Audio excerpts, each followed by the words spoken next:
ചെന്നൈയിലെ മലയാളികളും ഓണാഘോഷത്തിന് തിരക്കിലാണ്. കേരളീയ കലാരൂപങ്ങൾ മറ്റുള്ളവർക്ക് പരിചയപ്പെടുത്താൻ കൂടി അവർ ഇതിനിടയിലൊക്കെ ശ്രമിക്കുന്നുണ്ട്. ഓൾ ഇന്ത്യ മലയാളി അസോസിയേഷൻ സംഘടിപ്പിക്കുന്ന ഓണാഘോഷത്തിന്റെ വിശേഷങ്ങളാണ് ചെന്നൈയിൽ നിന്ന് ഇനി കാണുന്നത്.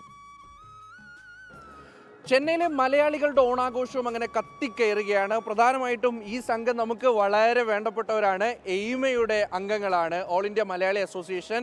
ഏത് പരിപാടിയുണ്ടോ, മലയാളികൾക്ക് എന്താവശ്യമുണ്ടോ അതിനെല്ലാം ഒത്തുനിൽക്കുന്ന ഒരു സംഘടന, അതിൻ്റെ പ്രവർത്തകരും ഒക്കെയാണ്. അവർ ഓണാഘോഷവുമായി ബന്ധപ്പെട്ട് ഇന്നിതാ മാവേലിയൊക്കെ ഇറക്കിയിട്ടുണ്ട്. മാവേലിയുണ്ട്, കഥകളിയുണ്ട്, കേരള നടനമുണ്ട്, മോഹിനിയാട്ടമുണ്ട്. അങ്ങനെ പല പല തീമുകളിൽ ഓണാഘോഷം ഇങ്ങനെ അവിടെ പുരോഗമിച്ചുകൊണ്ടിരിക്കുകയാണ്. ഇന്ന് രാവിലെ തുടങ്ങിയതാണ്. പലർക്കും വേണ്ടിയിട്ട് ഇങ്ങനെ ഓരോരുത്തർ വരുമ്പോൾ ഇതൊരു മാളിലാണ് സംഘടിപ്പിച്ചിരിക്കുന്നത്. അപ്പോൾ ഇവിടെ വരുന്നവർക്ക് കൂടി ഇതൊക്കെ മനസ്സിലാകുന്ന തരത്തിൽ തിരുവാതിര, ചേച്ചിമാരുടെ തിരുവാതിരയൊക്കെ ഇപ്പോൾ അങ്ങോട്ട് കഴിഞ്ഞതേ ഉള്ളൂ. കത്തി കയറുകയായിരുന്നു. അടിപൊളി പെർഫോമൻസ് ആയിരുന്നു ഉണ്ടായിരുന്നത്. എങ്ങനെ ഉണ്ടായിരുന്നു പരിപാടിയൊക്കെ? അടിപൊളിയായിരുന്നു. ഞങ്ങളല്ലേ പറയേണ്ടത്. ഇത് കഴിഞ്ഞപ്പോൾ കോൺഫിഡൻസ് ഉണ്ടാവുമല്ലോ ചെയ്ത് കഴിഞ്ഞാൽ. തീർച്ചയായിട്ടും ഗംഭീരമായിരുന്നു. എങ്ങനെ ഉണ്ടായിരുന്നു ഇതിൻ്റെ ഒരു പ്രാക്ടീസും കാര്യങ്ങളൊക്കെ എങ്ങനെയായിരുന്നു?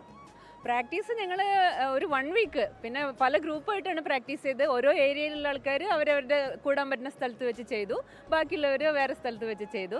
അങ്ങനെ ലാസ്റ്റ് ഒരു 2 ഡേയ്സ് എല്ലാവരും ചേർന്ന് ചെയ്തിട്ട് എല്ലാവരും കൊണ്ട് അടിച്ചു പൊളിച്ചു. മാവേലി നമ്മുടെ സ്ഥിരം ആളാണ്, ടിജോ ചേട്ടനാണ്. ചേട്ടാ ഒരു അനുഗ്രഹം കൊടുക്കണം. എല്ലാ എൻ്റെ പ്രജകൾക്കും എല്ലാവിധ അനുഗ്രഹങ്ങളും നൽകുന്നു. അപ്പോൾ അദ്ദേഹം സ്ഥിരം മാവേലിയാണ്. പിന്നെ അതേ ബാക്കി ഇവിടെ എല്ലാവരും ടീം മുഴുവനുണ്ട്. ശ്രീകുമാരേട്ടനാണ് ഇതിൻ്റെ പ്രധാനപ്പെട്ട സംഘാടകരിൽ ഒരാളാണ്. ചേട്ടാ എല്ലാ വർഷവും ഇങ്ങനെ നമുക്ക് ഇതൊക്കെ ഒന്ന് കാണാനുള്ളൊരു അവസരം എല്ലാവർക്കും ഒരുക്കുക എന്നുള്ളത് ആദ്യത്തെ ഒന്നാണ്. മറിച്ച് ഇതിൻ്റെ തലേന്ന് അന്നൊക്കെ 2-3 സെക്ഷനായിട്ട് നടത്തുകയാണ്. എന്താണെന്നൊന്ന് ചുരുക്കി പറയൂ. അയൽക്കാരുടെ ഓണം എന്നാണ് ഞങ്ങൾ ഇതിനെ കൺസെപ്റ്റ് ചെയ്തിരിക്കുന്നത്.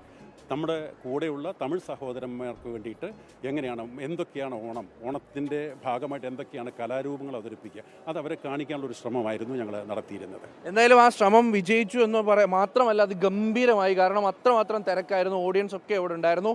അപ്പോൾ ചേട്ടാ ഒരു ആർപ്പോ വിളിച്ചേ. ആർപ്പോ ആർപ്പോ ആർപ്പോ. അപ്പോൾ എന്തായാലും അവരങ്ങനെ വൈബിലാണ്. ക്യാമറാമാൻ ശ്രീകാന്ത് ഗൗരീശപട്ടത്തോടൊപ്പം മുഹമ്മദ് റഹീസ്, 24 ചെന്നൈ. ലോകത്തെവിടെയായാലും ഏത് സമയത്തും 24 വാർത്തകളും ഓഗ്മെന്റഡ് റിയാലിറ്റി പാക്കേജുകളും എക്സ്പ്ലെയിനറുകളും വിശദമായി കാണാൻ ഞങ്ങളുടെ യൂട്യൂബ് ചാനൽ നിങ്ങൾക്ക് സബ്സ്ക്രൈബ് ചെയ്യാം.